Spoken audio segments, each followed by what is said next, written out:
It's Monday. We have a lot of nerdy news to go over. Ant-Man and the Wasp had its opening weekend at the box office. Some people say it fell a little short of expectations. Yeah, there's gonna be a lot of those kind of jokes in the episode. Sorry about that. Captain Marvel has apparently wrapped shooting last week. There was a photograph released by Brie Larson to indicate that the movie has wrapped. We're going to talk about that. And I also want to talk about Keri Russell joining episode 9, what that actually means and why Variety changed its initial report. This is the Nerdy News Rundown, your daily dose for nerdy news. Let's get you filled in. Hello everybody, welcome back to the show. I am of course your host, Josh. I hope you're having an awesome day and I hope you enjoyed the 4th of July and the 4th of July weekend. I'm back from vacation, I'm ready to do this thing, let's go. Did you notice this official Nerdy News Rundown mug? It keeps your coffee hotter than any cup on the planet. Alright, so let's get right into this. The first story is all about Ant-Man and the Wasp. It released last week, and for the 4th of July holiday weekend, it had a pretty respectable box office take domestically, though it is a little bit smaller than some people may have expected. You might even say that it shrunk from expectations. The box office take was a teeny bit smaller than you would expect. I really wish I had more clever shrinking Ant-Man type jokes, but you get what I'm saying. The film brought in $76 million over the holiday weekend, which is actually 33% more than the first Ant-Man did in theaters, so that's a good thing. High-end expectations for the film and projections had it at 85 million. The low end was 70, so I think 76 is pretty much right there in the middle. Now, before we start talking about box office fatigue, superhero film fatigue, I think there were a lot of reasons why this film fell short, and if you look at the actual data,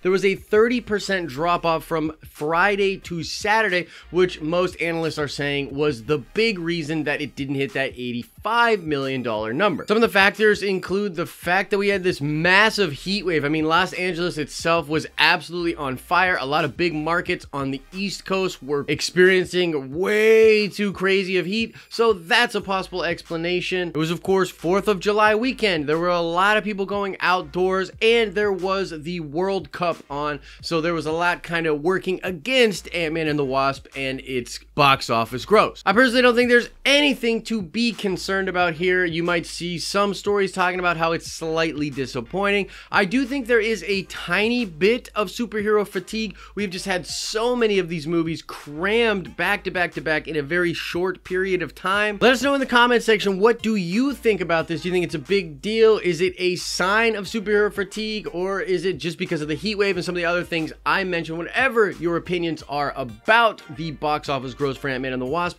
let us know in the comment section below. Next up, we have a cool story from last week. The show was, of course, on break because I was on vacation, so I didn't get to talk about how Brie Larson released a photograph indicating that Captain Marvel has wrapped filming. Now, there's nothing really to glean from this photograph whatsoever, except for the fact that it is finished filming. To me, this kind of blew my mind. I guess I had assumed it would take much longer for the film to be done. Now, they will do a bunch of post work on the film, effects and different things like that, and they will likely have a small bit of reshoots a couple of months from now, but it really looks like the production was just flawless. They went in, shot the film, and they're now finished. There were also some stories about how they were going to digitally de-age Samuel L. Jackson about 20 years in the film. There were some leaked photos from the film. Overall, I'm getting pretty excited for this movie. I mean, it almost has this vibe of like a buddy cop movie with Sam Jackson and Brie Larson. They're both incredible actors, so I'm very excited to see their chemistry together. And man, the Kree and the Skrull, I mean, dude, sign me up. And it's important to note too, we have not heard any problems from the set. There's been no talk about, you know, friction between the cast and crew, creative differences, or anything like that. Now, with Marvel, this is sort of to be expected. The formula from which they work is just tried and true and tested. In fact, I've heard Hollywood insiders talking about how people that work on Marvel movies are almost bored because everything is set up so flawlessly. So, I don't know, you can't really argue with the formula, but it's worth noting.